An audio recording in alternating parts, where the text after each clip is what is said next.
Okay, wonderful. Okay, finish your sentence with your close neighbors. It's a bit squeaky. I'm testing the speaker. And we'll begin here. Okay, my name is Bruce Honer. I am slightly, and that's not a little too tinny if you don't, slightly unorthodox in that I'm not standing behind the podium, in case you haven't noticed. I won't do that. That's just not how I roll. I hope that's okay. I like to get down here with you and talk to you about what's up on the screen. All right? We'll get real because we have to do that. Okay, again, my name is Bruce Honer. I am a training officer out of San Francisco, the regional office out of San Francisco. I am with the Department of Education. I've been doing this for about 12 years and had the privilege of doing this for you guys last year. I don't know if those of you who are here, I did that. And I'm going to do a couple of sessions for you this year. So thank you for indicating that I did okay last year, that they brought me back. We'll see if I come back next year, right? Okay, so what we're going to start off with here, the first session we're going to talk about is administering disbursements. And for, well, obviously, you, the foreign school. So let's begin. So this is what I'm going to cover. I'm going to give you an overview of what I mean by disbursements, a very high overview. And I don't want you, as I go through it, to say, hold on, could you go back and could you go into detail about this particular thing that was in the screen? I'm going to start off with an overview. Then I'm going to start drilling in on everything I showed you in the overview. So don't despair when I go through something that seems relatively quick and say, what? You know, that sort of thing. I'll make sure I go into detail with you. Then I'm going to start going into the specific types of disbursements that are out there, beginning with the early disbursement, the late disbursement, post-withdrawal disbursement, which is also a kind of late disbursement, of course. Then we go into this really cool thing called the retroactive disbursement. That's kind of a fun one. Get excited. And then we have credit balances. I know you know about those. Make sure you get it right as I go through here. Take it back to your school, what I share with you. Then I'll talk to you about, well, what about when can I make a disbursement if my student wasn't originally eligible? What if they regained eligibility? What can I do when that occurs? And then, of course, as it always happens, sometimes I make a disbursement, and my goodness, my student says withdraws or does something silly, or they're not eligible for the funds, and I have to return the funds back to the school. So I'm going to tell you some basic things you need to know about returning funds as well. And I noticed some pictures are being taken. Good news is this is being recorded. Okay? So what's going to happen, because we're being recorded, and you can go back to your school and, yes, you get to hear my voice over and over again and rewind it. That's always fun. You'll be able to do that, of course, but I see you taking pictures. What I'm saying is this will be recorded in, next week sometime. You can play it over and over again, okay, if you so choose. So don't worry about capturing these screenshots. It'll be available to you, as well as an entire downloadable PowerPoint presentation as well. So we leave no stone left unturned for you, okay? Good, so let's begin. Let's do our overview. Big picture, I apologize, residual cough from a cold I got over last week. So what am I going to talk about? Let's begin by talking about this thing called the G5 system. Now, the G5 system, as it indicates up here, is the department's payment system through the U.S. to the U.S. Treasury, right? Now, when you go into the G5 system, something to know is that it is specific for each program and each award year, meaning that when I'm going to go into the drawdown direct loan funds, we have what's called, even though it's not a grant, but that's just what we call it, what we call a grant award ID, specifically designated for direct loan funds only, and I'll designate it for a specific award year. So that's where I'm going to go to request funds for direct loan funds for a specific year, okay? Now, it is not student specific. So request down the funds, you're not going to request it for Susan Smith at all.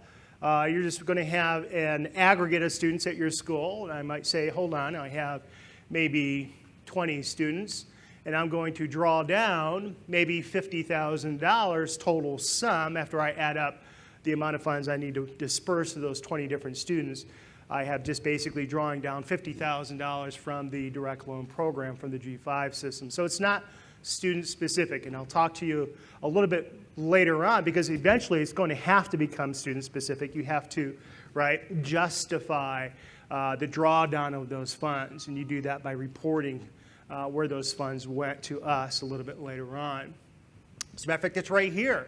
So you draw down funds, and basically what we say is that when you draw down those funds, you have to report disbursements to what we call our common origination and disbursement system. Okay, COD, you're familiar with that, I'm sure. So that's how we know who it went to. You draw down $50,000, you report to us the different individual students as to who those funds went to, the dollar amounts that you report to us in those disbursement records need to add up to $50,000. It's that simple. So that's how that works. Now the idea here is that you can report up to 7 days, no more than 7 days, prior to what we call the actual disbursement day. Now it's important that you use that specific, that you give us, that you use the actual disbursement, the date that you deposit the funds against the student's account. Now I'm going to go into that into great detail a little bit later on as to what I mean by disbursement date and what occurs on that date. But understand you have up to 7 days prior to the actual disbursement date to report that to COD, or up to 15 days after the actual disbursement date occurs to report it to us. Okay? Now, let's get a bird's eye view as to how this works. Now, I get it, some of you may use our ED Express financial aid system. It's a free system that's available to any school that's out there that allows you to build these direct loan records. Some of you use the direct loan tool directly in COD instead of using a financial aid system. So don't despair, because I don't have a financial aid system, Bruce. I use the COD system to go ahead and build the records right into the direct loan, into COD, and I report it that way. So what I'm saying is the first thing you're going to do is you're either going to build it in the financial aid system, that record, or you're going to go directly into COD, and you're going to go ahead and, again, no earlier than 7 days prior to the actual disbursement date, you report that to COD.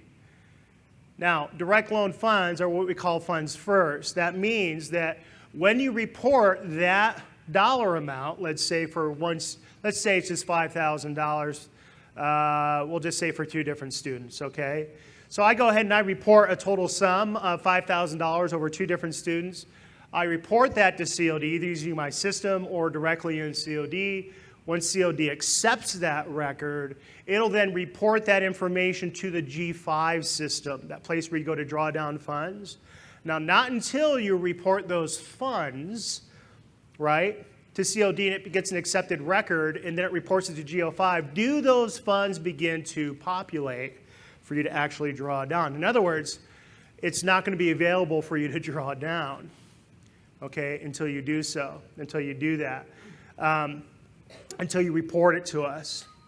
Now, I'm going to go probably more into detail about that later on, like I said, as to how that works. So let's get a bird's eye view of everything, of the entire thing that I'm going to cover with you today. So what's going to happen is the first thing I'm going to do is I'm going to draw down those funds from the U.S. Treasury using the G5 system. I'm going to request it.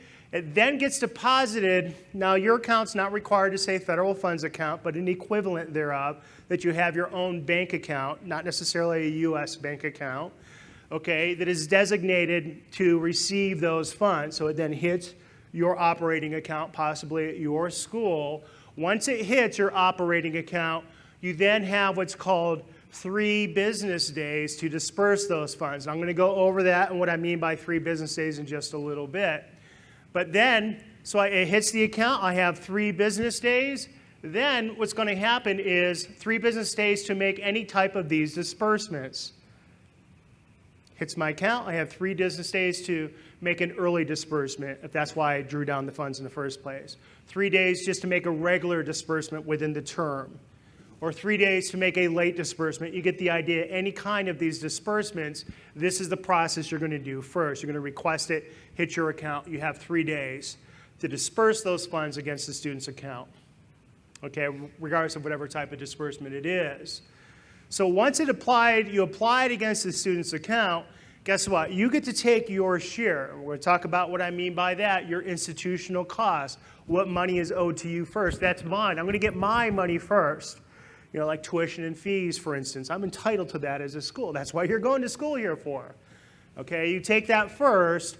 Any additional funds against the student's account, if there are anything remaining after you take your share, you then have 14 calendar days, right, to either disperse to the student or the parent if it happens to be a parent plus loan, okay, if that's what the parent wants you to do, to just give them the money directly so they can control that, okay? That's the bird's eye view. Now let's go through it. So again, the idea is when you request those funds from the G5 system, we say that you cannot exceed what we call the immediate need. Now, the immediate need means that when I draw down those funds, I already have a student that I know is ready and is eligible to receive those funds now or within 3 business days. Okay, that's what I mean by immediate need. In other words, funds received must be dispersed to the students within 3 business days of the receipt. So let's talk about this for 2 seconds. Well, 2 minutes. So I'm going to request the funds on Monday, let's say. I request the funds through the G5 system, right, because I've already reported it to COD. The funds are waiting there for me, so I draw down those funds. They hit my account. They hit my account, let's say, on Tuesday, my operating account. Okay, now it's Tuesdays when they hit it, so guess what? Even though I requested it on Monday, it hits my account on Tuesday. That's typically what's going to happen. Wednesday, close of business is day 1. Thursday, close of business is day 2. By the close of business of Friday, I better have those funds dispersed against the individual student's account for which I drew down those funds. Does that make sense? Now that is what becomes my actual disbursement date, the day that I applied against my student's account. Okay? Now, if I draw down those funds and I disperse those funds against the student's account, and maybe I drew down too much money, because maybe all of a sudden I thought I was going to have a student who was going to be ready to receive those funds, but guess what? There was a problem. I got rejected by COD, or not necessarily rejected, but the student all of a sudden withdrew, or whatever the case may be. They're not eligible for those funds. So I have this money that's sitting out there that I drew down that I'm not able to disperse against the student's account. So any money in excess that I have after those 3 business days, if I draw down those funds, any money that's not dispersed, that becomes what we call excess cash. You don't want excess cash. We don't like it when you have excess cash. We get a little upset when you have excess cash underwritten by taxpayer dollars. Okay, I'm just going to say very bad thing.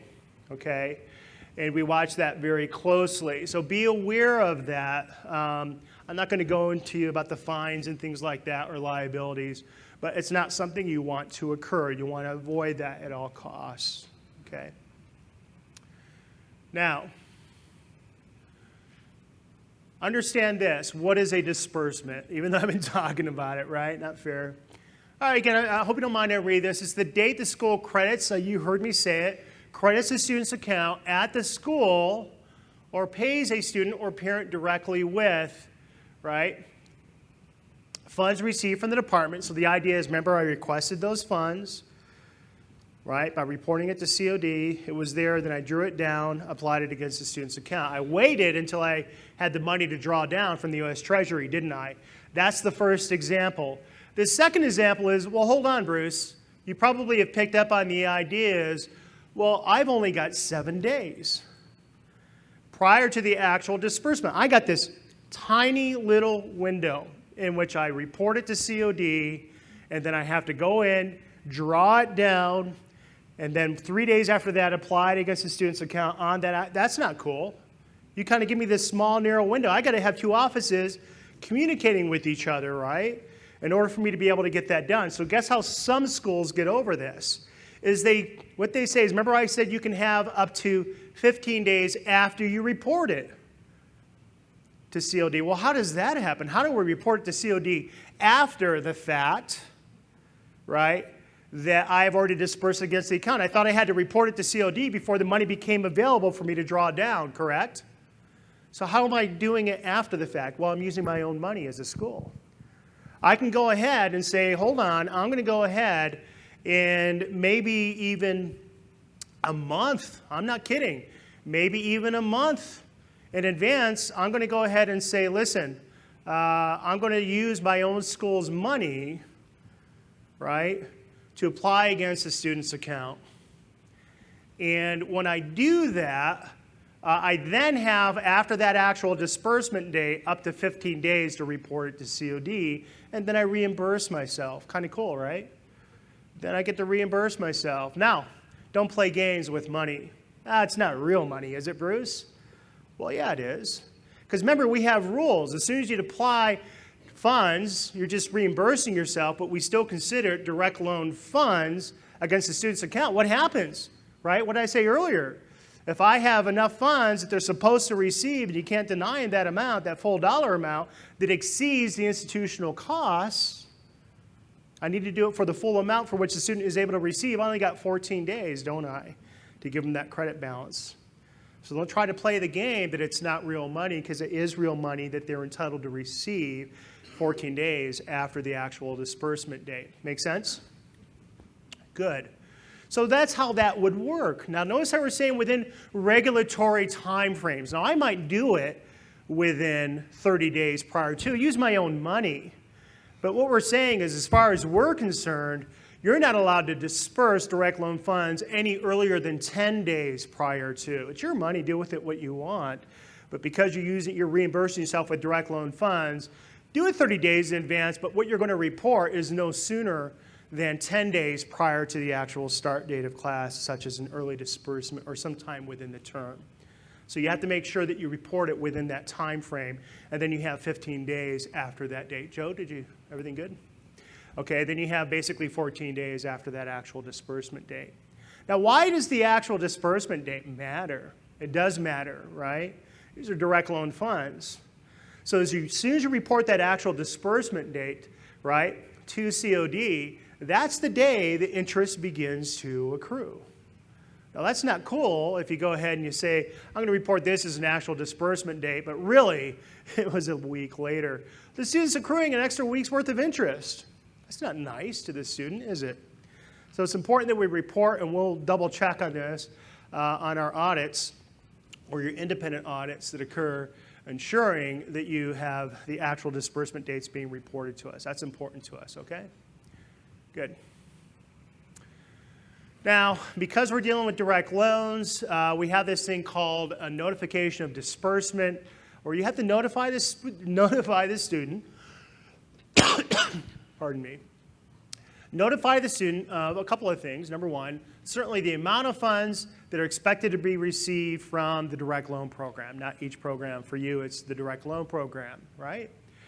And so the key here is you must provide this notification to your students prior to the actual disbursement occurring, and as well as include how and when the disbursement will when it will occur, okay? So this is your notification to them. Because it's a direct loan, again, the anticipated date and the amount of disbursements, we know that. Also, you have to let them know that they have a right to cancel all or a portion of their loan. Okay, now I would encourage you, because it's easy to go down this road and ask all kinds of questions. This isn't about that, about these notifications. There is a section in Volume 4, Chapter 2, dealing with notifications to students. Actually, Chapter 1, forgive me. Volume 4, Chapter 1 goes into details to the deadlines in which, they can go ahead. You have to get that out to the student, and how long they have to go ahead and respond back to you to cancel all or a portion of the loan, and so on and so forth. That's all in Volume 4, Chapter 1.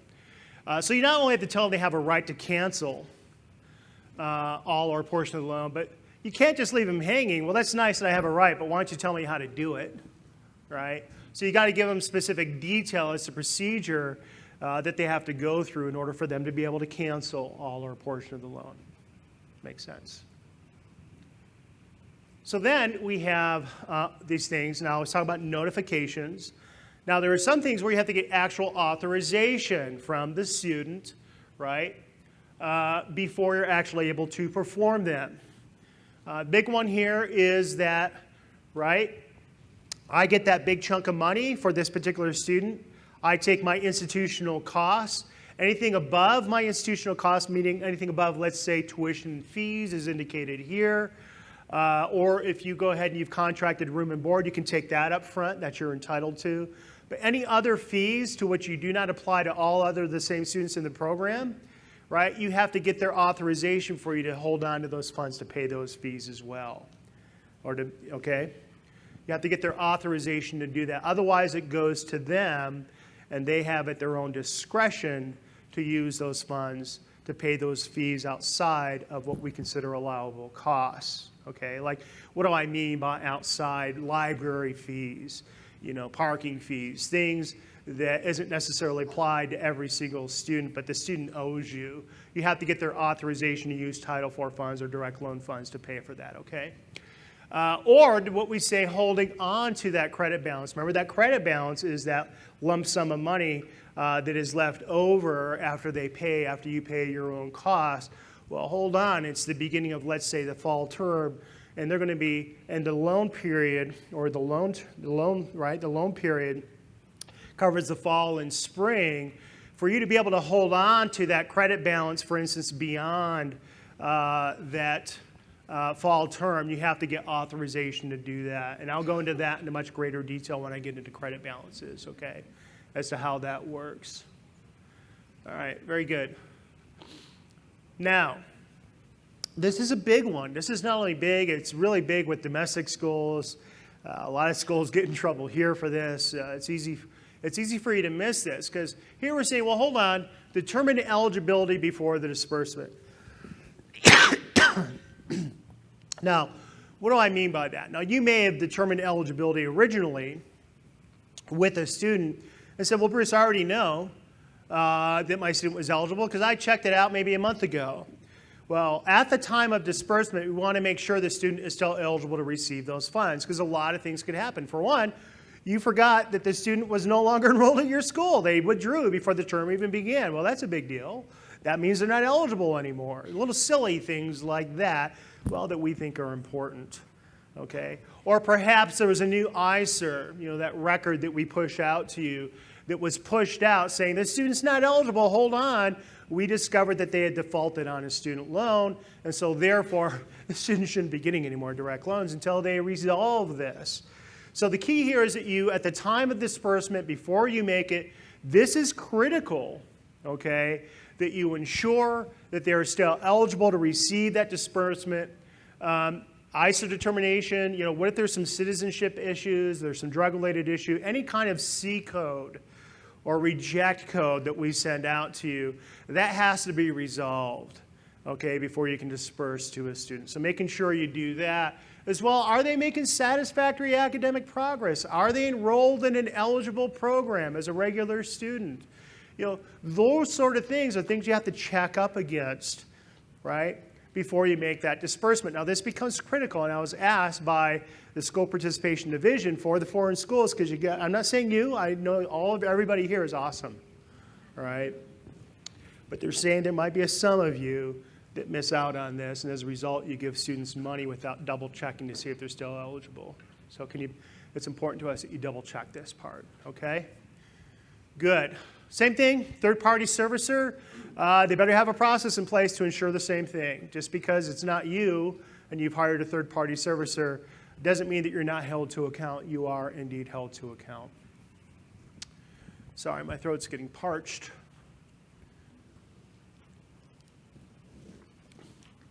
Now, remember, we have this thing for first-time, what we call first-time, first-year borrowers.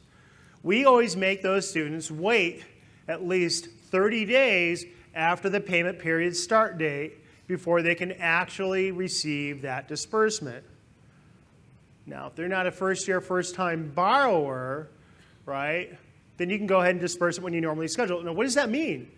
If I'm a first-time borrower, for instance, and you're used to doing what we call early disbursements, making disbursements 10 days prior to the term even beginning, because that's simple. Let's get it out of the way. They're enrolled, right? Well, that's wrong. You'll get in trouble for that. You need to wait at least 30 days after the term begins, unless you're one of these super fantastical schools that we love and love to hug whenever we get a chance, where you have a 15% or less cohort default rate for the 3 most recent fiscal years. If you're one of those schools, forget I said that. We love you. Let us hug you if you'll let us. Otherwise, no, I won't hug you at all. But you get the idea, right? We'll make special dispensation if you fall in that particular category, okay? You don't have to wait 30 days. Do it like the rest of your students because you're special. We know you'll take care of that student, okay? You have a low default rate. Same thing. We have this thing called single payment period disbursement. Now, what that means is, let's say I have a student who is beginning the term. Let's say they're starting in the spring term. Can I say that? Let's say they're starting in the spring term for the first time. They didn't attend the fall term. And what we say is, you know what? You know, your year, your loan period is going to end, or your academic year is going to end at the end of the spring. So we allow you to have a loan period that encompasses that single payment period alone, just the spring term alone. And did you know you can go ahead and disperse the full annual loan limit amount? Did you know that? Kind of cool. If you didn't, okay, let's talk after the session. You can give the student up to the full annual loan limit if it's the last payment period, and that's when they begin for the particular loan period at your school. If you use a standard academic year, what we call a scheduled academic year. So, but we call that a single payment period disbursement because my loan period does not span beyond a single payment period. We provide for that. So when that occurs, though, we say there's a special rule that occurs because you're going to go ahead and maybe disperse the full annual loan limit during that same payment period. If you're going to do that, you have to break that payment period into 2 separate installments. The first one can occur anytime, maybe near the beginning of the payment period. But that second disbursement, that other 1/2 of the disbursement, is not allowed to occur until, right, the student has completed half of the payment period. In other words, if I have a semester term that is 101 days, it is going to be on day 51, okay, then I'm going to go ahead and make that second disbursement, or on day 50 if it's only 100 days. You get the idea. So not until they've completed the number of calendar days am I allowed to make that second disbursement, okay? That's how that would work. Unless, okay, you're one of these schools that we absolutely love and adore, and you have that 50% or less cohort default rate in the last 3 fiscal years, then now forget everything I just said. Just make one big lump sum disbursement. See how much we love you when you do that, right? So it's kind of cool. We do love you, you know, if you help us out that way. All right, so that's a high overview of disbursements. Now let's start digging into the actual disbursements themselves. We'll start with the early disbursement. So the early disbursement, right? What we mean by this is the earliest the school can disperse Title IV funds to the student. In this case, direct loan funds, right? Now, by the way, this rule has changed. Every time you see the substantially equal thing, throw it from your minds. It no longer exists. New rule 30 days ago, but we had to submit this a long time ago, this presentation. So before that rule came out. So if you have a standard term program, guess what? 10 days before the first day of class, that's the earliest that you can disperse funds. I've talked to Florida schools before. How many of you have ever heard of this module thing where your student is in a single class that does not span the full, it's within the term, but does not span the full length of the term? Anybody like that?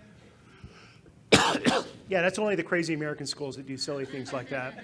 Yeah, thank you. We don't like it either, but not the department. Bruce didn't say that. But you know, a lot of schools, administrators, it becomes a very complex thing to deal with. But for you, yeah, don't worry about that. 10 days prior to the payment period start date. Now, for you clock hour schools, essentially that's what this is talking about. It's a little different, isn't it? So if you're a clock hour school, how it works is your student doesn't reach that next payment period until they completed half the number of days and half the number of hours that they have to complete to move to the next payment period. And sometimes there's a rate one day to the next. So obviously, if I haven't completed the prior payment period first, I can't do it 10 days prior to because I haven't completed the prior payment period, right? So the only idea is so long as you can do it up to 10 days beforehand, but I still cannot have a payment period that is still in its completion status if that's the case. So that's all that's really saying there for the clock hour schools is the earliest you can do it is after you've completed the first payment period, but no earlier than 10 days prior to, okay, the next payment period.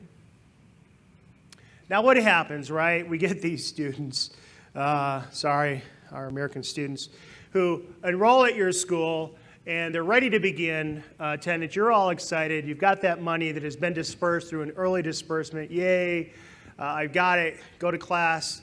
And they decide they're not going to begin attendance after all, right? They don't show up or whatever the case may be. So if my student never begins attendance at all, well, that's not good. The school must return any of those direct loan funds that you took and you applied against the student's account, maybe held on to, right, to pay for institutional costs. Anything in excess that you held on to, like for those institutional costs, and you disperse directly to the student, let's say for a credit balance, right? See, this, remember how I'm going to remind you, before I make that disbursement, make sure they're eligible, and maybe I made an early disbursement. They were eligible at the time, and that was okay. Okay, but they never showed up and they never began attendance. So any money, any credit balance that the student has, if they have that money, and you realize that, you need to notify the appropriate loan servicer of the loan funds that are outstanding, that they have, because you're going to return your share, right? You don't get it. They didn't begin class, sorry. And they've got to return their share that they have in their pocket, okay? And how that happens is you're scot-free if you go ahead and contact the lender that is holding on to the loan servicer that is holding on their loan. How do you do that? You go into NSLDS. It gives you a phone number right there that says this is who the loan servicer is. You call them up and you say, listen, you need to issue a 30-day demand letter to this student. Let them know they're not going to get away with this. You know, shake your fist in the air even though they can't see you. But you get the idea, right? You notify the loan servicer. And I used to work for a loan servicer. These are not pretty letters. Trust me, they'll get the money back really quick, okay? They will. All right, so that's how that works. Now let's say they begin attendance. Let's say you make that early disbursement and they begin attendance, but hold on, they only began one of their classes as opposed to maybe two classes that met the half-time status requirement, right? But you made the early disbursement. Now our rule is if at the time they're actually enrolled half-time, and they can be enrolled half-time 10 days prior to the term beginning, but then they never begin attendance and they drop a class right prior to class beginning. At the time you dispersed, they're half-time, weren't they? Now if that happens, they begin at least less than half-time, right? Meaning at least one class. Guess what? You don't have to return any money. You get to keep that first disbursement. All right, even if it's the whole disbursement for the term, which is probably what it will be, the student gets to keep that because guess what? We're going to get our money anyway. Now, because we're going to make them pay back that amount that we dispersed to them in accordance with the terms and conditions of the loan. Now, if they were going to have a second disbursement, maybe it was divided up because you're allowed to do that within the term, and you're going to have a second disbursement later on in the term, you can't disperse it because what? At the time you're dispersing, the student is no longer enrolled at least half-time. So you can't do that. Okay? Make sense?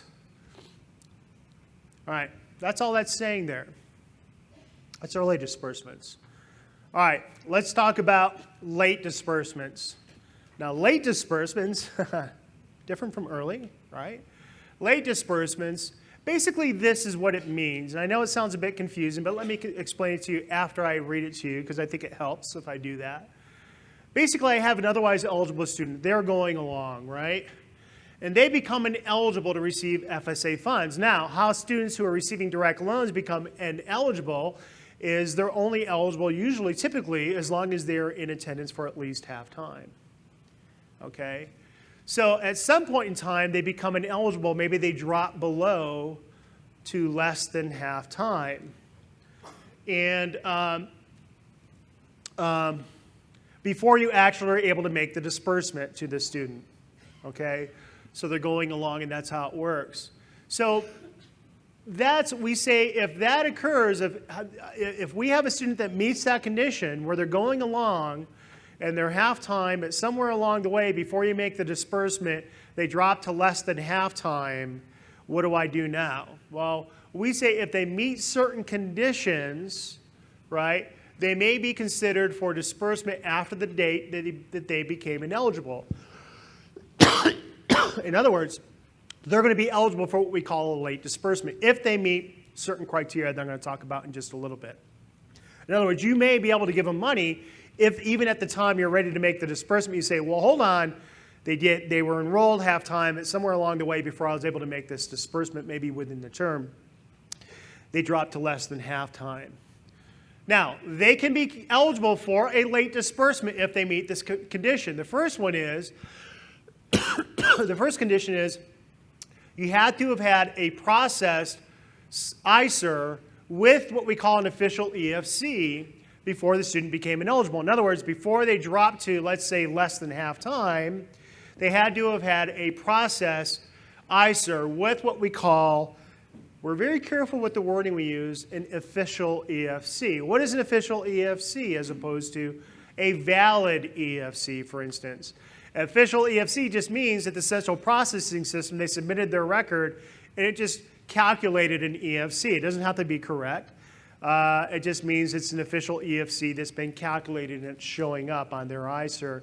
That's good enough for us to qualify for a disbursement. Now, before we make a disbursement, yes, they do have to have what's called a valid EFC. This is just to qualify for a late disbursement. Okay, these are one of the conditions that need to be met. Also, the loan had to have been originated before the student became ineligible. What do I mean by originated? Now, you schools that are using, let's say, for instance, a financial aid system like ED Express, our free software that is out there. All we say originating a record means is that you built that record in your system. You don't have to have sent it out to COD and get back and accepted. That's not an originated record. All you have to do is have built it in your financial aid system. We consider that to be originated at that time, and you then meet that second condition for a direct loan, late disbursement. Okay? Okay? Or if you don't have a financial aid system, you go directly into COD, you've built that record, that's fine. You built that record using that direct loan tool in COD. You've met that condition of originating the record. Okay? So that's the second condition you have to meet. If you do that, your student qualifies for a late disbursement, these two things. All right? Now, the idea is the late disbursement is only to be used for those educational expenses that incurred while they were eligible students. In other words, while they are enrolled at least half time. Okay? And you must attempt, notice this, and I'm going to change my mind in about 2 seconds. Actually, ignore this part. Because you're only direct loans. Direct loans, we have a special rule, okay? I'll tell you what it is in the idea, but let's say you decide to go ahead, not must, you'll see why I say that in a second. You decide to go ahead and make that late disbursement to the student. You have to do it within 180 days after the student became ineligible. Now, why do I say must? Well, it's this whole gobbledygook up here. See, we made direct loans a little special, a little different because they're direct loans, and we're trying to prevent the students from going into greater debt, especially those that all of a sudden they drop to less than full-time, less than half-time. Why would I go ahead and say you have to go ahead and give them more money, that put them in greater debt? You get it? And so we now say for direct loans, we don't say you must. A school may make a late disbursement of direct loan funds. In other words, it's at your discretion. You get to decide if you're going to make that late disbursement for a student. Okay? Again, the key is the conditions are the student was at least enrolled half-time at the start of the term. Now, they met all the conditions. Now, let's say you go ahead and you choose to make that late disbursement. You don't have to. Because guess what? Before the disbursement was made, they're less than half-time. But you may. Now, if you make the decision to go ahead and make the late disbursement to them, right? Look at this. The late disbursement cannot exceed the educational costs incurred for the period of instruction during which the student was enrolled at least half-time. In other words, when did my students stop ceasing to be half-time? So they began on this date over here, maybe the beginning of September. And then over here, I see maybe September 15th. Sorry about the cough. The student drops to less than half-time. So I have maybe 15 days in which my student had incurred educational expenses as an eligible student, and I'm only to allow up to, my late disbursement cannot exceed educational costs for those 15 days only. Does that make sense? Now, do we give you a formula on how to do this? No, we don't. That's something you need to work out, okay? There's a proration process there that you're going to have to go through for you to be able to deal with that and determine what those costs are. But you always say, that's great, Bruce. That just means you're not telling me how to do things. I can figure it out myself and come up with something fair. We say, yes, you can. Enjoy that, okay? You should like it when we don't tell you how to do things. Okay. Now, when I actually am ready, now that was all about qualifying for a late disbursement. Let's say they meet all the conditions, and I'm ready to give the money to the student. How fun is that? Let's give them the money. Let's make the late disbursement. Well, hold on, a couple of steps back. There are some conditions that prohibit you from making that disbursement if these things occur, right? You're prohibited from making a second. In other words, it has to be a first disbursement. Has to be a first disbursement. Remember I told you about splitting up into separate more than one disbursement? Maybe you made that first disbursement. We're not ready to make that second disbursement.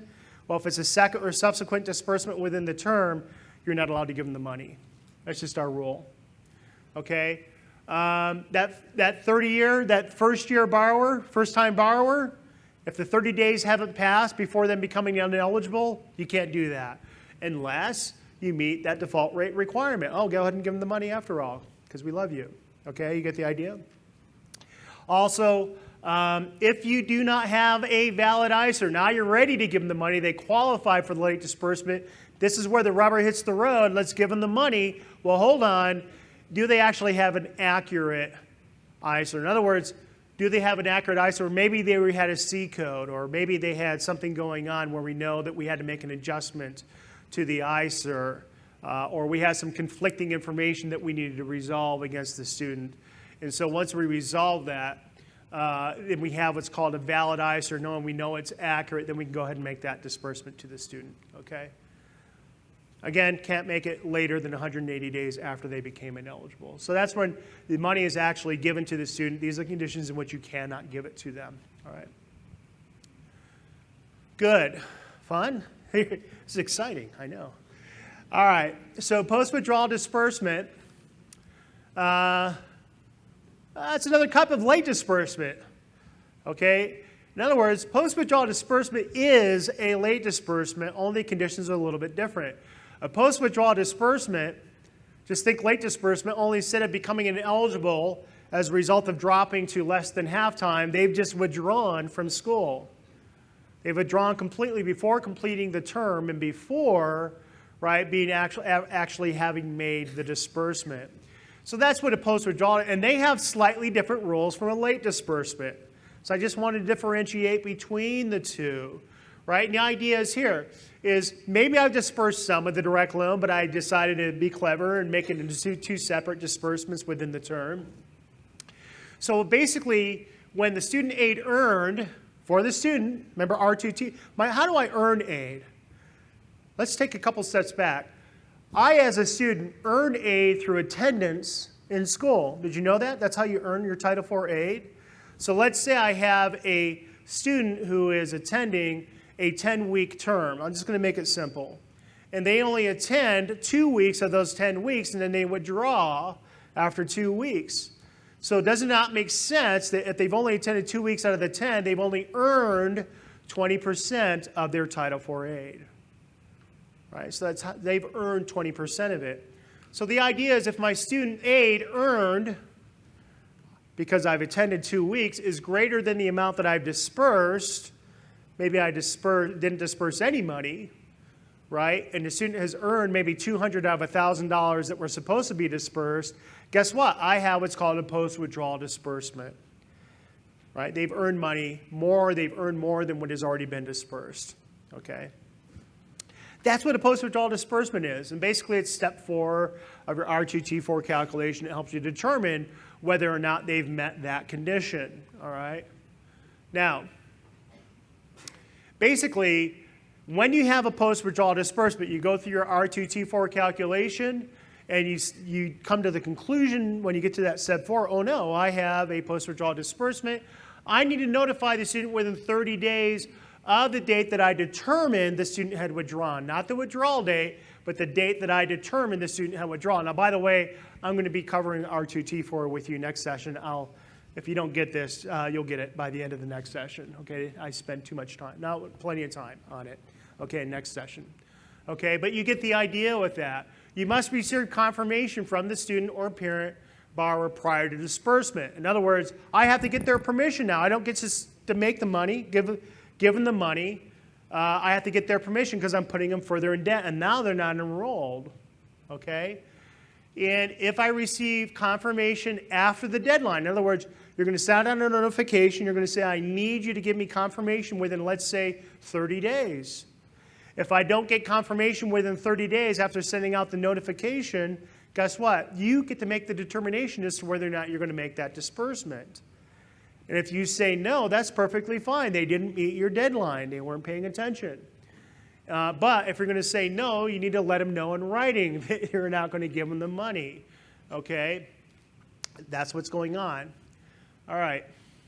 Again, can't make it any later than 180 days. Now, those are 2 different types of late disbursements. Okay? That's late disbursement and post-withdrawal disbursement. Now, let's get into this funky thing called a retroactive disbursement.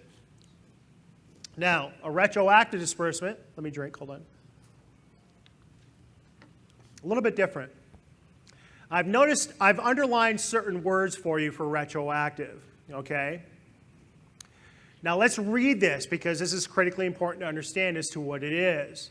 I want you to erase everything that you learned about a late disbursement because a retroactive sounds like a late disbursement. It sounds like I'm going back and I'm paying for something that happened before, and that's true. Okay, but it's not a late disbursement. This is a retroactive disbursement where basically a school did not make a disbursement. If a school did not make a disbursement to an enrolled student, in other words, guess what? For a payment period completed. So what we're saying is, well, hold on. My student was eligible to receive a disbursement for the fall term. They're still enrolled in the spring term. That's what this is saying. They have to still be enrolled, isn't it? And for a payment period that is already completed, oh, that's the fall term that just passed by and they're still enrolled in the spring term. Right? The school may pay the student for all payment periods in the current loan period for which the student is eligible. In other words, my student also still has to be in the existing loan period. My loan period typically has a symbiotic relationship with my academic year. So for most schools, it might be my fall and spring term. That's my academic year. Typically, that's how long I make my loan period. So let's say we get to beyond that loan period, and my student is maybe attending in the fall of next year, but you're saying, well, hold on, Bruce. My student is enrolled in the fall term. I'm beginning a new loan period because it's for next year, but they were eligible for that spring term of last year. Guess what? You can't make it because they're still not enrolled in the current loan period. So these are 3 conditions that have to occur. The student, number 1, still has to be enrolled. It has to be for a payment period that is already completed, and they still have to be, it has to be for a payment period that's completed in the current loan period. Meet all 3 of those conditions, Do you see anything about meeting official EFCs, any silly things about halftime status or any, well, halftime status is a condition still, right? Let me get you confused. But you don't see any of those other late disbursement conditions. These are the only conditions required to be met. All right? Go ahead and give it to them, right? What are some examples in which I might make a retroactive disbursement? Well, typically it's maybe I have a student they were attending in the fall term and they could have received money, but they never turned in that pesky FSA form. Now they got it done in the spring. Oh, how cool. They got it done, but they attended in the fall. I could have given them money for the fall. Let me give them a retroactive disbursement to cover that term as well. See how cool that is? That's how that works. They're still enrolled. So, or maybe we got a reject. Maybe their ICER got kicked back and it never calculated an EFC or anything like that, and they didn't get it resolved. And maybe that happened in the fall, but they didn't get it resolved until the spring. But it got resolved in the spring. I get to go back and make what's called a retroactive disbursement for that fall term. Beautiful, right? They get that money. All right. Any kind of administrative delay at your school, these things happen. We understand that pushed it to where you couldn't get it done during the fall. And now finally we're able to go ahead and get things done. And now the fall term's over, but the student is now enrolled in the spring term. Give them the retroactive disbursement. Okay?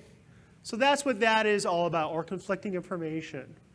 All right, that may have pushed them outside of the fall term and into the spring. But they've got to meet those three conditions that I talked about earlier. Okay?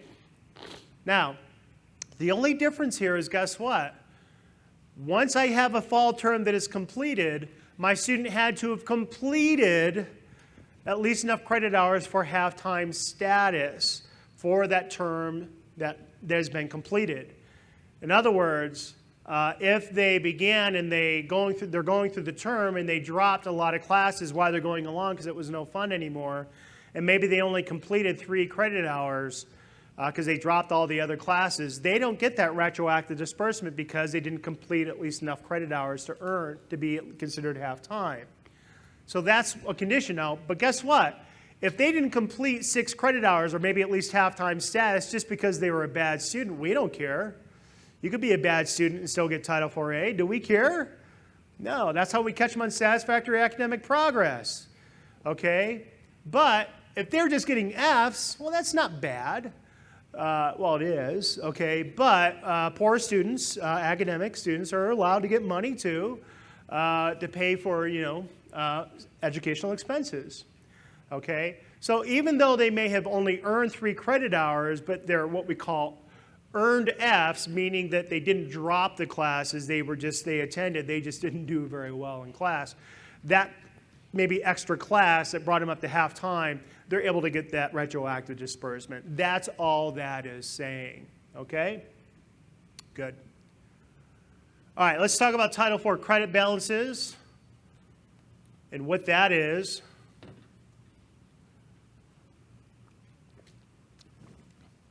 Now, I'm going to read this, and then I'm going to show you a picture. So if you get lost, because not very many of us are audio learners, a lot of us, right?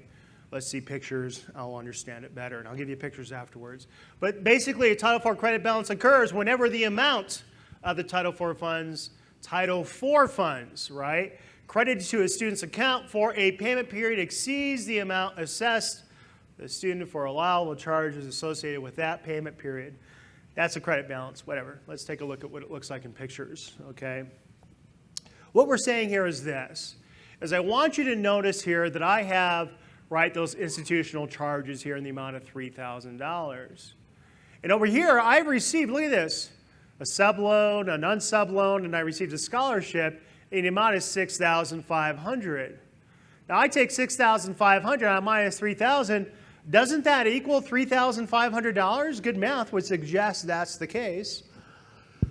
But why are we saying there's only $2,500 in the Title IV credit balance? That's right, because a scholarship, that's not Title IV, right? That might be money you gave to them for all we care. Who are we to tell you to handle your scholarships? How dare we, okay? None of our business, all right? But direct Title IV funds, we will. we'll say, well, they really have $5,500 in Title IV funds. We have institutional charges in the amount of $3,000. You see why now I only have a Title IV credit balance, not of $3,500, but of $2,500. It's only the amount that exceeds the Title IV credit balance. Now, I don't care what order you receive the scholarship. That means nothing to us. The only thing that we care about is what is the total sum of Title IV aid. I don't care what your ledger looks like or anything like that. What is the total sum of Title IV aid that you have had dispersed for this student for this payment period, and what is the institutional charges for that payment period, and by how much does the Title IV aid exceed that amount? That is what we call a Title IV credit balance, and that is the only credit balance to which we put rules on. We don't care how you handle that scholarship money, okay, or anything that falls outside of that realm. So what does that mean? For that Title IV credit balance, again, you must pay that Title IV credit balance to the student or parent if there's a PLUS loan included, no later than, yes, you heard me say this earlier, but let's get more specific, no later than 14 calendar days after the balance occurs, if it occurs after the first day of classes. In other words, right, if I make the disbursement after the term begins, it's 14 days after that date. If I make an early disbursement 14 calendar days after the first day of class, not 14 days. Remember, if I disperse 10 days prior to the term start, I don't count 14 days from an early disbursement occurring. I count 14 days after the first day of class. So you get a little extra time with that early disbursement before you have to get that credit balance back out to the student. Okay? Good. That's how that works. How do I know? It's that simple. Okay? Now, how do I know it's paid on time? Well, as long as I mail that check within those 14 calendar days, I'm considered it taken care of. It doesn't mean the student has to cash it by then. I've mailed it within those 14 days. Or I've notified the student, hey, there's money waiting for you, maybe in our office. Here's how to get to it. Here's our office. Money's waiting for you. You notify them within 14 days, okay, of that credit balance occurring.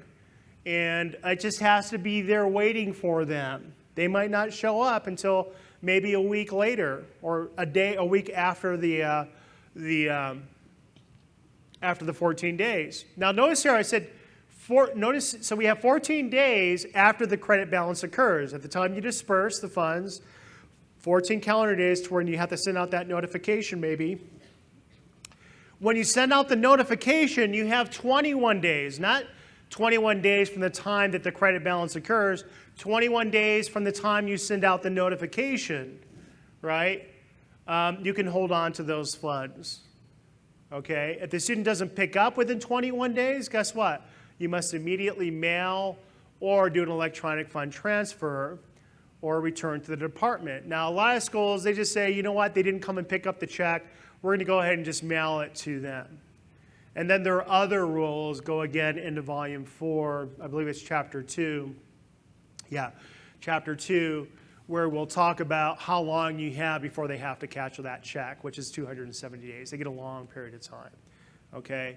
So that's basically how that works on credit balances. And a lot of schools miss this and miss this part, okay, and how that works. Now, you may hold on to a Title IV credit balance. Remember I talked about that a little bit earlier. I go ahead and I basically have a credit balance that has occurred during the fall term. If my student gives me authorization to hold on to it beyond the fall term, okay, I can do that if they give me authorization. You see that? But guess what? I'm not allowed, right? I'm not allowed to hold on to that credit balance beyond the end of the loan period. Okay, so you're aware of that. Now, the idea, if you're going to go ahead and hold on to that credit balance, you're going to have to identify in a separate ledger, right, all the individual amounts that are being held, the amount that is being held for the individual students. And you must maintain cash in that amount. In other words, it's not free money you can just play with and say, oh, wait, you want that money after all? Okay, well, we don't have it right now because we spent it on this new TV in the teacher's lounge over here. You can't do that, okay? You have to maintain that cash elsewhere. Now, does that mean if a student says, I changed my mind, I want to take away that authorization, you have to maintain it so you can give it to them right away? No. From the time that they notify you that they want to cancel it, you now have 14 days from the time that they notify that they'd like to cancel the authorization for you to be able to get the check. So if they say cancel it, give me the money now, say no, we've got 2 weeks. Okay? We've got 2 weeks to give it to you. Okay? So that's what that is. That's what we're saying. And anytime you're holding that money, you're maintaining those funds in the account. I know interest is not that high, but we'll let you keep it. Okay? Enjoy that. Retain the interest rates earned on those funds. Okay. Again, just as I indicated earlier, I cheated. You're allowed to hold on to that if you have the authorization, but you're not allowed to hold on to it beyond the end of the loan period for which it was intended. Even if they give you authorization to do so, you must give it to them. Okay? Good. That's a late disbursement, or, sorry, that is a credit balance. Sorry. Now, let's talk about disbursements when regaining eligibility. Now, what do I mean by regaining eligibility? It may be that sometime during the award year when you're originally able to, when you thought you were able to disperse funds to the student, you discover, hold on, the student's not eligible. Maybe they're defaulted on the student loan, or maybe there's some citizenship issues they haven't resolved yet that they're working on still and getting you the documentation and so on and so forth. So you're working through that, and or they're defaulted or whatever, and so they're not eligible at that time. But then all of a sudden, maybe they regain eligibility. They've resolved those issues. Well, the general rule for direct loans, when a student regains eligibility, a school can award a direct loan for the period of enrollment. What does that mean? This is the general rule to live by, and you're typically going to be safe. And what we mean by that is this, is that let's say we're going along here and my student maybe wasn't eligible, maybe they're defaulted on a loan in the spring term, right? And they're going along, and they're not eligible for a loan in the fall term, but they hit the spring term and they regain eligibility, they resolve that default loan in the spring term. And now you say, well, they've regained eligibility, Bruce. Can I give them the money? Well, yes, you can. Well, do I just do it for the spring term? I say, well, no. For direct loans, I get to do it for the period of enrollment. In other words, they were enrolled for both the fall and the spring for the entire would otherwise be a loan period. You can go ahead and make what kind of disbursement? Because they're now enrolled in the spring still? Retroactive. Oh my gosh, you guys, I'd give you a free sandwich or whatever.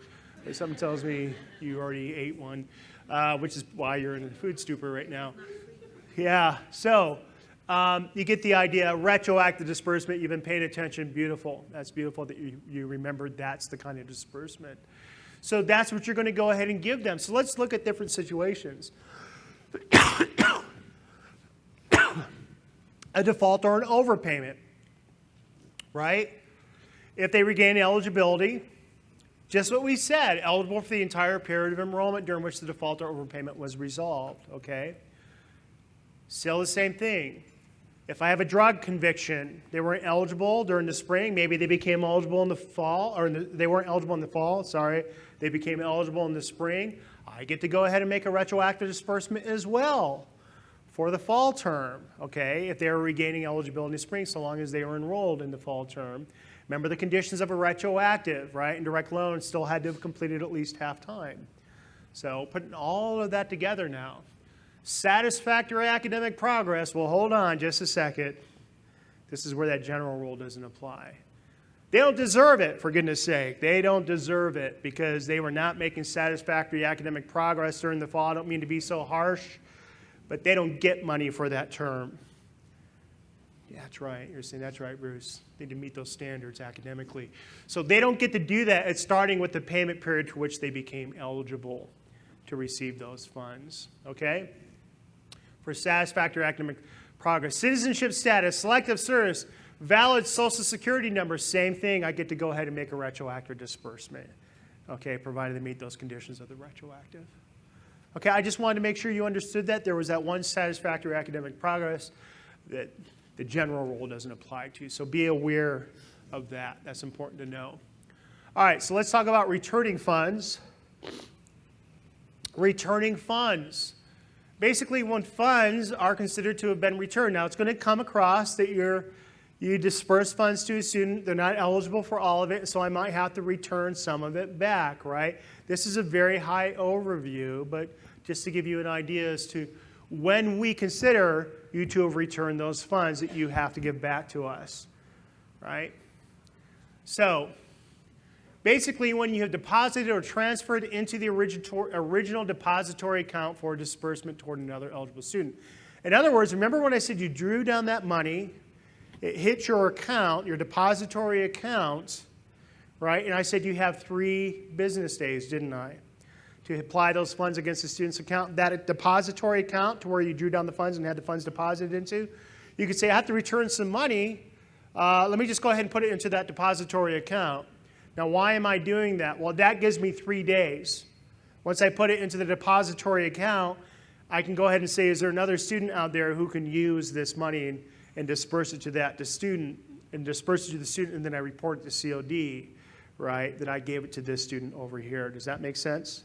So that's one way. I'm considered to have returned it, not to us, but basically to put it into that depository account, and I've just given it to another student, and I'm reporting it to COD where that money went, who the other student was that received it. That's all. That's good. Now, maybe you don't have a student to give it to, right, which is often the case. Too much work to figure that out within a short period of time, right? Well, you want to initiate a fund transfer to the department? Yes. I'm sorry, in U.S. dollars. All right. And by the way, in the same amount of U.S. dollars, let's say you're returning the full amount, it's the same amount of the U.S. dollars that you actually drew down and received in the first place. So if the rate has changed and it means more of whatever type of funds, monetary funds, whatever the exchange rate is, I'm sorry, you have to send us more of that, okay? But you have to send it back to us in U.S. dollars for the amount that you received. Now, there's electronic wire transfer with non-U.S. banks that occurs. You're going to use a G5 system, but as you know, there is an additional wire form that you have to complete, okay, in order for you to make sure if it's a non-U.S. bank that we receive those funds. U.S. bank, if you're using that, not many of you, but there's some of you who do, you get to use just the G5 system, get the money right back to us. Okay, it's that simple, all right? Make sure that if it's just an adjustment for a particular student, you're saying you're not eligible for the full $3,000 student. You're only eligible for maybe $2,000. So I'm returning $1,000 of that. Make sure you go back into COD and you adjust it to the correct, new adjusted corrected size, corrected amount, right? Because we're always going to say, well, hold on, you reported to us that they should get this amount, and we're showing that you returned all this money. We're not going to know why you returned that money. COD tells us specifically who it was you returned the money back on. So you have to make that downward adjustment for that student in COD so that we know why you're returning that money, okay? Just like we want to know why you drew down $50,000, just not for fun, right? All right. So this is the deal.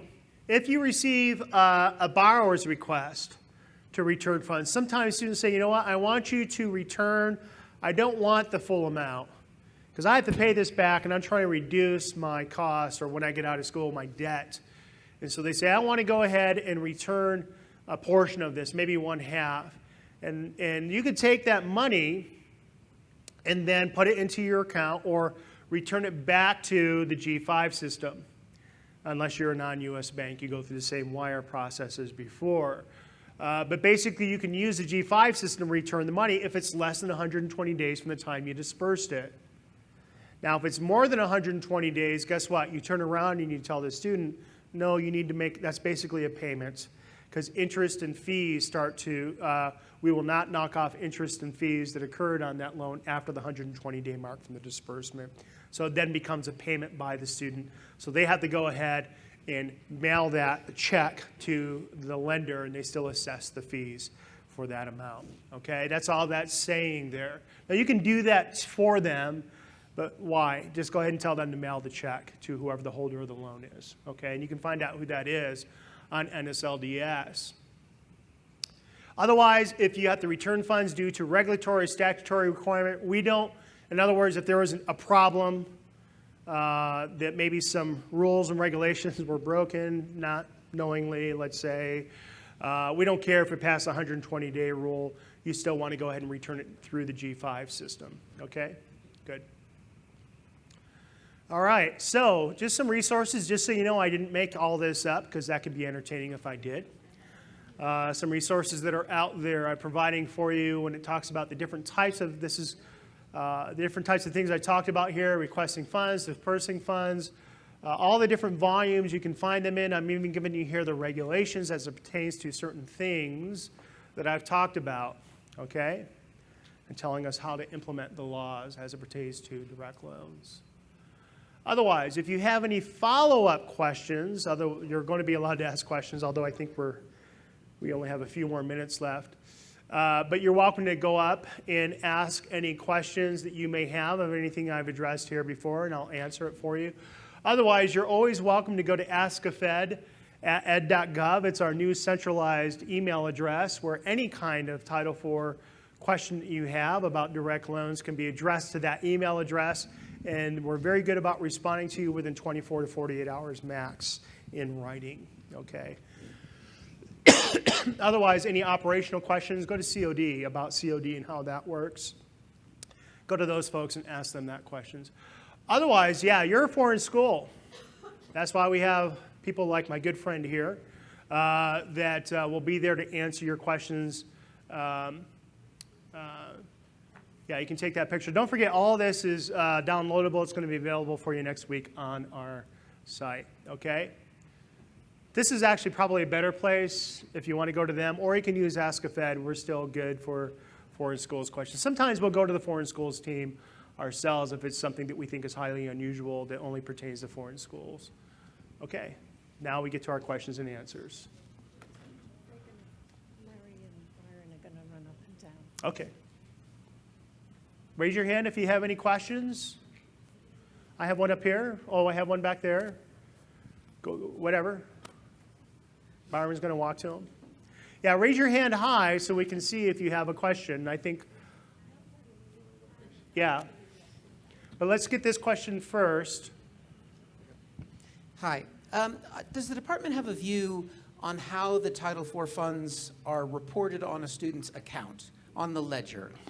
I think some institutions will just credit a lump sum of a sub, an unsub, and a plus loan payment that's come in and label it as federal funds, $15,000. But in actuality, it's three different types of aid. Yeah. Do you have a preference on how it's posted? Yeah, we want you to identify the type of, we don't care if you keep, where we say, you'll notice that we'll even provide this information for you in volume 4 of your FSA, of the FSA handbook, where you're allowed to maintain a single ledger, but you have to identify the types of funds that you're receiving. And so we don't want you to just call it federal funds. That becomes a problematic for us because we're going to compare, because we need to know, when did you disperse the unsubsidized loan? That's my actual disbursement. Maybe it's different from the, the subsidized loan, and so on and so forth. So we need to identify exactly what types of loans were dispersed and when they were dispersed. That's critically important to us, and how we determine the actual disbursement date is not through what you report to CLD, but through the ledger. Okay? Go ahead. My question is about the 3 business days. Yeah. As we're international schools, and in our countries, not necessarily we have the same holidays. So, Right. 3 business days for you could be 5 or 6 for us, depending Yes. on the holidays.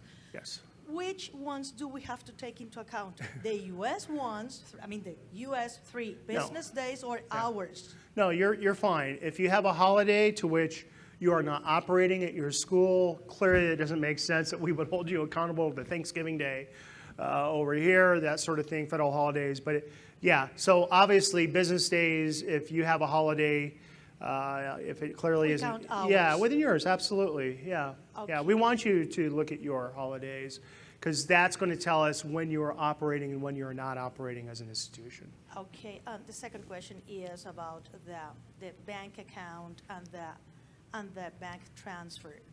Not necessarily they will be ready in 3 business days, because sometimes it takes time, especially when you make transfers from one country to another one. Mm-hmm. So in those cases, again, the 3 business days cannot necessarily be just 3 days. Well, let's be clear though. Who's requesting the funds? What account is it happening? What account is it hitting? I don't care that it goes from one account and then has to go to another account. It's when it hits the original account that we have 3 business days. Now, if you have a labor-intensive system at your school that doesn't allow you to do it within 3 days, I'm assuming you need to take a closer look at that. I mean, I'm not a foreign schools person. Is there special dispensation where we allow them in that instance to go beyond the 3 business days, other than what I just described? Am I correct? Yeah, let him get back, but you know, the idea is we sometimes have domestic schools, especially with third-party servicers, who do the same thing. We say we don't care. Not because we don't love you, but because then you need to come up with a streamlined system that allows you to do it within 3 business days after it hits your account to where that's designated to receive the funds. Okay? Good. Any other questions? Raise your hand high. Oh, there we go. We got one more, at least, maybe. And then I think we have an announcement. We'll take this as hope you don't mind because we have gone past the time. We'll take this as the last question. Sure, I think it's really quick. So you were discussing when we return funds that the interest rates do apply. So as a school, we'll just absorb that. I'm just wondering if there's a second origination fee that applies to when we are sending the funds back up. No, again, the origination fee is usually assessed at the front end. Yeah. Okay, so what happens is when you return funds within the 120 days, we automatically subtract basically a prorate. We do all that on our end. Okay. And so we reduce that fee. So you say, I'm returning this lump sum of $2,000. We say, well, hold on. We're not only just going to give back $2,000, but we're going to reduce the 1%, let's say, of the 2,000 plus the 1% is what gets reduced from the student's debt. Okay? Because the 2,000 that they're returning and that you're returning was after the fee. So we automatically assess the 1% and add that onto the 2,000 that's being added onto, so the servicer doesn't apply that. Okay, I'm sorry, that's going to be the last question. That's okay, I'm going to stick around. I think they want to make a couple of announcements. Just one, actually. Thank you very much for this session. It's much appreciated. And like all these events, there we go. At all these conferences, there's a huge amount of information that you guys all take on every day, and I'm sure you're getting a lot of value out of the day, but part of the value of you being here is also the chance to socialize amongst friends, colleagues, co-workers, and people who can commiserate about how impossibly difficult to understand this all is. I'm impressed by you all. So at 6 p.m. at Bistro Napa, there is a space booked, a space reserved. I believe it is happy hour. If any of you want a drink, I'm not here on a commercial basis stood in front of you, but I do have a credit card that I don't pay for myself. So come say hi, smile, and you maybe a drink in it for you. Put your hand up, please, Peter. That man's in the same situation as well. Don't worry, I won't pick you out, Eric. It's fine. I know you pay your own credit card bills. That's fine. But yeah, so 6 p.m. Bistro Napa. Please, if as many of you can make it, that would be great, and we shall have some fun. Yeah, in the hotel in the Atlantis. Just I think it's 2nd floor. It's quite a classy venue. Oh, questions? I wasn't expecting questions.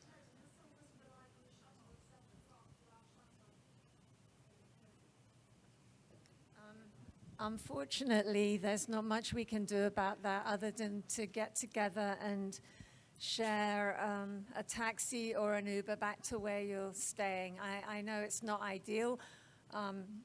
None of us are staying at the conference hotel either. So believe me, we feel your pain this year because we're doing taxis and Ubers everywhere. But if you can join us for a few minutes just to relax a bit after this very intense day, that would be fabulous. And thank you, Dino, for that wonderful sales job. Okay, excellent. Guess what? We're going to give a wonderful break. We're not going to begin again until 3 o'clock. And we'll begin that wonderful topic that's also very exciting, maybe even a little bit more than administering disbursements, return to Title IV, better known as R2T4. So we'll begin the R2T4 session 4-4 in schools at 3 p.m. or 1500 for those of you, those countries that do that sort of thing. Very good. See you then.